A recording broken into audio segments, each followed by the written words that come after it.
Have you heard people talk about the new GDPR changes or the changes to the Data Protection Act taking effect on the 25th of May 2018? In this video, we're going to explain the key changes to the regulation and how they will affect you and your business. So, what is GDPR?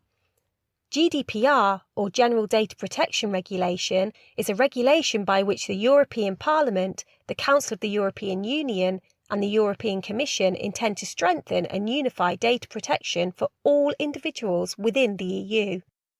In short, it's an overhaul to replace our Data Protection Act of 1998, which should improve the transparency of how data is handled to ensure an individual's personal data is kept safe and make it easier for individuals to opt in or opt out of communications. Who does it affect? It affects every company within the EU who has access to or handles customer data.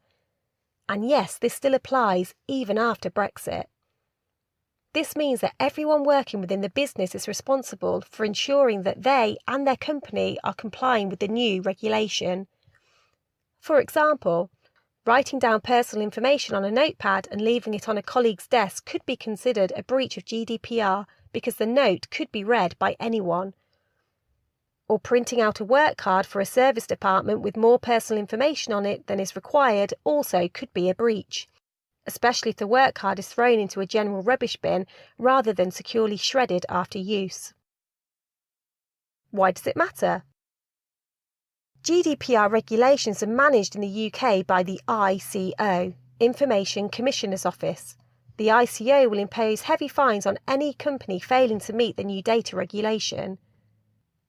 Under GDPR, the fine threshold has increased to a maximum €20 million, or 4% of the company's annual worldwide turnover, whichever is greater. Types of customer data. GDPR splits customer data into two groups, personal data and sensitive data. Personal data is the information used for marketing communications such as name, address, email, telephone numbers, and IP addresses. Sensitive data contains information such as religious beliefs, racial or ethnic origin, health status, and sexual orientation. Taking data security seriously. Personal information must be stored securely at all times and not left exposed to potential theft. This means you should not move data via external memory devices such as memory sticks. Send it via email, even if it's a password protected. Leave customer information in notepads on work desks, in desk drawers, or even in local unencrypted files on your computer. It would be a good idea to have a shredder available next to the waste bin, and if you need to take a copy of personal information such as passports or driving licence, have one secure location to keep all the documents safe right next to the copier. Storing customer data. It's a mandatory requirement to store data in a secure way using a solution provider from within the EU. Companies will not be able to store data on a system where their services are held in the USA, for example. Ideally, all data will be kept in one secure location, such as a secure CRM system. If data is to be temporarily stored on computers, then the device should be encrypted and all files must be removed on a regular basis of 30 days or less. If you have to write personal information down, something like credit card details taken over the phone, then you're responsible to keep that information safe. It is your responsibility to make sure it is securely destroyed as soon as possible and not just left lying around. How to share data. When you share data between colleagues or with an approved third-party supplier, it must be shared via an encrypted secure service like ShareFile or a secure FTP. Each supplier should also sign a data sharing agreement to confirm their understanding and responsibilities to follow the strict ICO and GDPR process. Your right to market to individuals is governed by your privacy document and how you collect personal information. What is a privacy policy? Every business must have a privacy policy document accessible by customers online and in store. It must disclose a transparent journey of how their data is handled. It is important that this document is written using plain, easily understood languages and makes it clear to customers how they can opt out of marketing if they choose to. a customer's right to access their data. The GDPR revision will give businesses 31 days to provide any customer-requested information. Customers will have the right to request having their information amended or permanently deleted. This would mean removing every trace from every spreadsheet and database, including any left with suppliers. Opt-in to communications. Historically, businesses relied mostly on a general opt-in for anyone who bought or inquired from them as permission to market to customers or prospects. However, from the 25th of May 2018, customers must opt in to receive communications from a company. Without proof of a deliberate opt-in, businesses must assume they do not have permission to profile or market to those individuals. A deliberate opt-in means the customer must have ticked a box if it is an online subscription or have stated yes over the phone to receiving marketing. It is important to record the date and method each customer used to agree to receive marketing. Opt out of communications.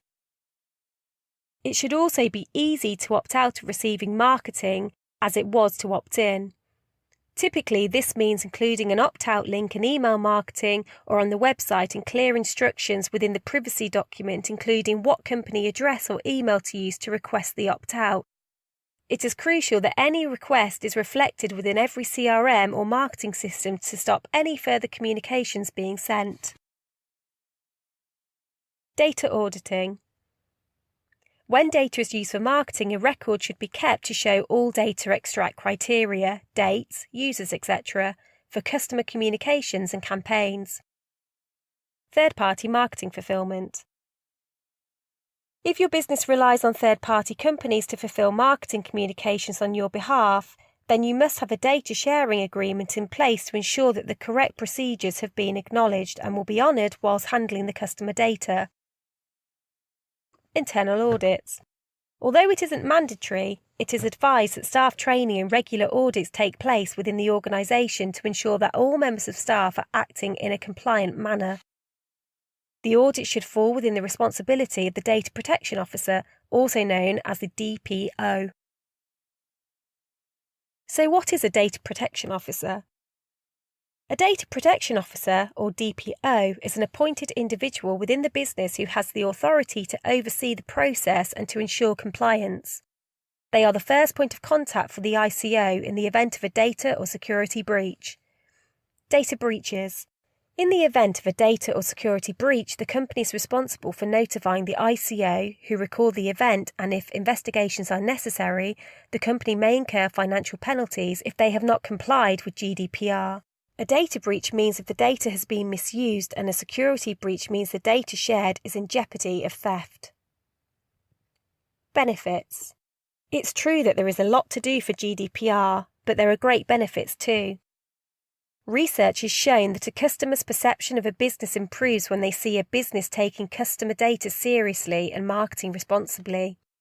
It also forces businesses to clean up and streamline their internal procedures, which can improve productivity and increase marketing performance. Businesses can invest in building relationships with genuine potential customers and stop wasting time and money on people who have no desire to engage with them. A business that makes GDPR a priority can set themselves apart from their competition and potentially win new business. See it from the customer's point of view. As customers get a better understanding of their rights under GDPR, they will certainly be the first to point out if their data has been used in a non-compliant manner, so please don't risk damaging your reputation when it comes to handling customer data. So let's summarise the key points. GDPR affects all companies working within the EU, and it will still affect us when we have finalised our Brexit deal. Data must be stored securely. Opt-in and opt-outs must be set up and stored correctly. Any breach must be reported to the ICO. And finally, GDPR is a positive change. Embrace it. You have until the 25th of May 2018 to prepare. So let's get started.